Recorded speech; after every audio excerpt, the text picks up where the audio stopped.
एक के बाद एक सूबाई दारुल हुकूमत अफगान तालिबान के कब्जे में जा रहा है और तेजी भी इसमें आ रही है। पहले एक हफ्ते में तकरीबन 10 दारुल हुकूमत, अब उससे भी ज्यादा तेजी से 3 और शामिल हो रहे हैं।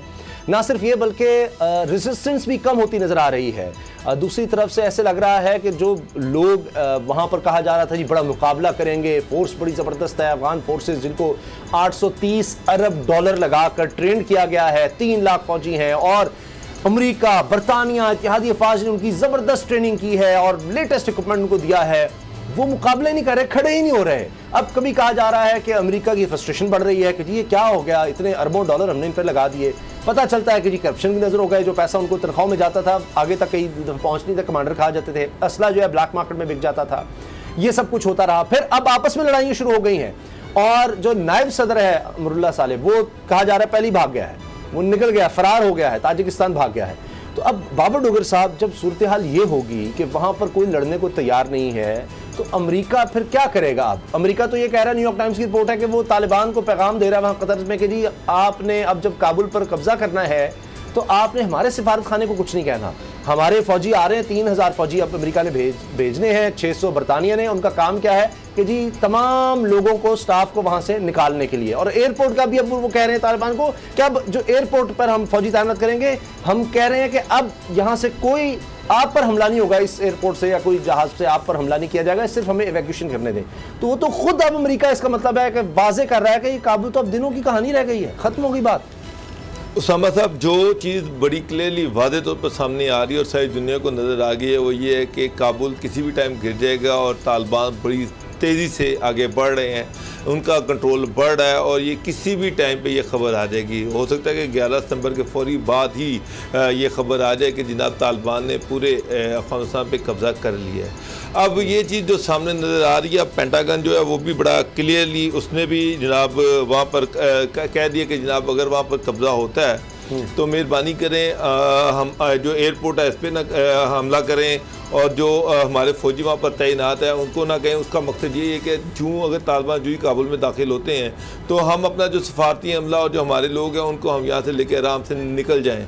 और यही यूरोपियन यूनियन के जो बाकी मुल्क हैं वो भी सारे यही चाह रहे हैं, तालिबान से यही इश्योरेंस चाह रहे हैं कि जनाब जूँ ही अगर आपका काबुल में कब्ज़ा होता है तो आप हमें फ्री पैसेज दे दें, हम यहाँ से निकल जाएँ। लेकिन उसामा साहब, ये अफगान अवाम का क्या होगा? मैं जो मर रहे हैं भूख से, वहाँ कैंप्स लगे हुए हैं काबुल में। आ रहा हूँ अभी तो तालिबान के जितने भी ग्रुप्स हैं वो सारे फिलहाल तो इकट्ठे हैं, उनके सामने एक ऑब्जेक्टिव ये है कि यहाँ पर हमने कब्जा करना है, अशरफ गनी की गवर्नमेंट को ख़त्म करना है। उसके बाद जो असल चीज़ उसके बाद शुरू होगी, उसके बाद जो विद इन ग्रुप्स हैं उनकी अपनी भी लड़ाइयाँ होना शुरू हो जाएंगी। हर कोई ये चाहता है कि मुझे ज़्यादा से ज़्यादा गवर्नमेंट में हिस्सा मिले, मुझे गवर्नमेंट में ज़्यादा से ज़्यादा शेयर मिले। वो जो है वो उसके बाद पाकिस्तान में भी उन्होंने कई शहरों में अपने अमीर जो हैं वो तैनात कर दिए हैं, पेशावर में भी और बहुत सारे शहरों में, कि ये जनाब ये हमारे जो अमीर हैं, ये पाकिस्तान में इन डिस्ट्रिक्ट में ये हमारे अमीर हैं। तो पाकिस्तान गवर्नमेंट पे भी बहुत प्रेशर है कि अगर तालिबान इक़्तिदार में आते हैं, अगर वो काबुल को फ़तह कर लेते हैं तो क्या पहली बात तो ये है कि क्या सारा अफ़गानिस्तान उनकी गवर्नमेंट को तस्लीम कर लेगा? क्या तालिबान एक गवर्नमेंट बनाने में कामयाब हो जाएंगे? तालिबान के अंदर जो सारे ग्रुप्स हैं क्या वो एक लीडरशिप के अंडर मुत्तहिद हो जाएंगे? क्योंकि जब 1997 में मुल्ला उमर की भी गवर्नमेंट थी, उस वक्त भी तालिबान के ग्रुप्स थे, उस वक्त भी मुल्ला उमर की पूरे अफगानिस्तान पे गवर्नमेंट नहीं थी। उस वक्त भी खाना जंगी जो थी वो होती रही है इस सारे दौरान में। तो क्या तालिबान अगर अफगानिस्तान फतह कर लेते हैं तो क्या अमन कायम हो जाएगा? क्या उसका जो उस गवर्नमेंट को सारे मान लेंगे? ये एक बहुत बड़ा सवाल है।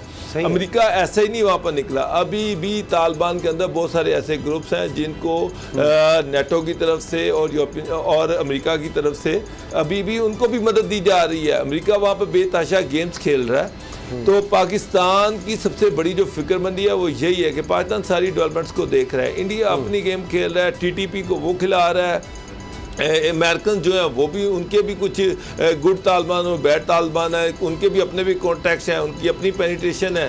तो ये सारी चीज़ें अगर देखें तो लग रहा है कि अफगानिस्तान में इवन अगर तालिबान काबुल फतह कर भी लेते हैं, मैं तो दुआ करता हूँ कि अल्लाह करे कि वहाँ पर अमन कायम हो जाए, लेकिन ये होता नज़र आ नहीं रहा। अच्छा, अभी ये जो खबर चल रही है ISPR की तरफ से भी कहा जा रहा है कि अमरीकी नाज़िम नूर की मुलाकात हुई है आर्मी चीफ से, और वहाँ पर आर्मी चीफ ने ये वाज़ेह किया है कि पाकिस्तान उनका खां है।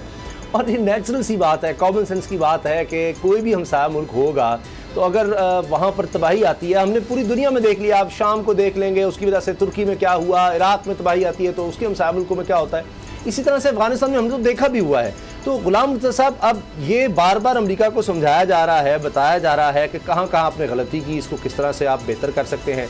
पाकिस्तान लॉन्ग टर्म रिलेशनशिप चाह रहा है, जिस तरह इमरान खान साहब ने कहा कि जी अब आप ये कहेंगे जी पाकिस्तान बस जी ये गंद जो है ना ये साफ़ कर दे, इस तरह तो नहीं होता। मुल्कों के साथ जो ताल्लुकात होते हैं वो मफादात की बेस पर होते हैं। पाकिस्तान ने अपना मफाद देखना है तो फिर आपके साथ कोई काम कर सकते हैं, जहां पर दोनों के मफादात एक होंगे, दोनों का मफाद जो है वो अमन में होगा अगर अफगानिस्तान के, तो फिर तो दोनों साथ चल सकते हैं। तो ये टकराव फिर किधर है कि जहां पर अमेरिका जो है वो पाकिस्तान से खुश नहीं होता, पाकिस्तान जो कुछ अमेरिका कह रहा है वो करता नहीं है, तो इतना टकराव क्यों है, दोनों का मफाद में इतना फ़र्क कहाँ है? उसामा गाजी साहब, जितनी कुर्बानियाँ पाकिस्तान ने दी हैं अफ़गानिस्तान के हवाले से, पूरी दुनिया एक तरफ रखते हैं और पाकिस्तान की कुर्बानियाँ एक तरफ रखते हैं तो पाकिस्तान का पलड़ा भारी होगा। पैसा कुर्बानी नहीं होता, जाने देना जो है सबसे बड़ी कुर्बानी होती है। 100 ताबूत अगर इकट्ठा चला जाए अमेरिका में तो अमेरिका वालों की जान पे बान आएगी। 50 ताबूत बरतानिया चले जाएँ तो उनको समझ आ जाएगी कि ये लोग किस तरह से शहीद होते हैं और किस तरह से एक शख्स की जो डेड बॉडी होती है उसके लवाकिन को देने के लिए कितना हौसला चाहिए और किस तरह से उसको दफन किया जाता है। पाकिस्तान ने 40 साल से कुर्बानियाँ पाकिस्तान दे रहा है इस हवाले से, और हम आज भी देखें कैसा आपको नज़र आ रहा है कि जिस तरह से तालिबान जो हैं वो इस इंतज़ार में बैठे हुए थे कि ये रातों रात यहाँ से निकलेंगे अमेरिकन और उस नेटो फोर्सेस बाहर जाएंगी, इनका पुल आउट होगा और हम फौरी तौर पे पेनिट्रेशन शुरू कर देंगे।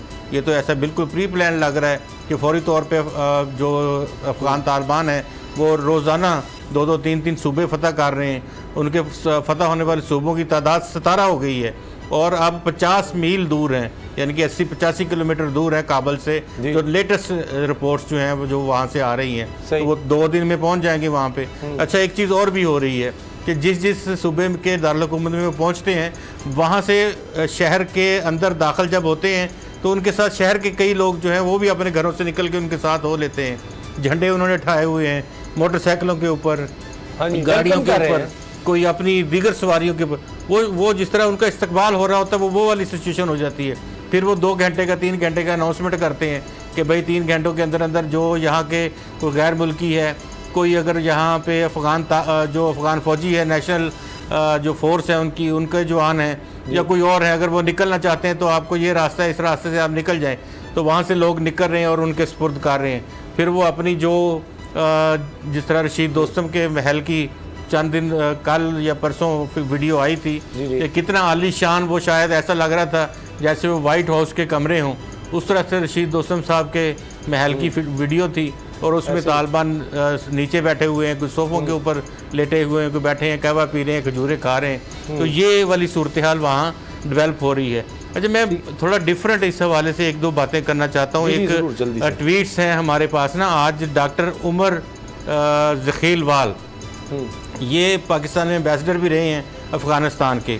पाकिस्तान का मौक़िफ़ रहा है कि अशरफ गनी जो हैं वो पीस टॉक में सीरियस नहीं है, और कई दफ़ा हमने देखा कि जब पीस टॉक्स हो रही थी, अमन के ऊपर बातचीत कहीं भी नज़दीक लगती थी तो कोई ना कोई ऐसा वाक़या होता था जो उन तमाम चीज़ों को तबाह कर देता, सबूताज हो जाती थी तमाम चीज़ें। तो आज उन्होंने तकरीबन 22-23 ट्वीट्स किए हैं।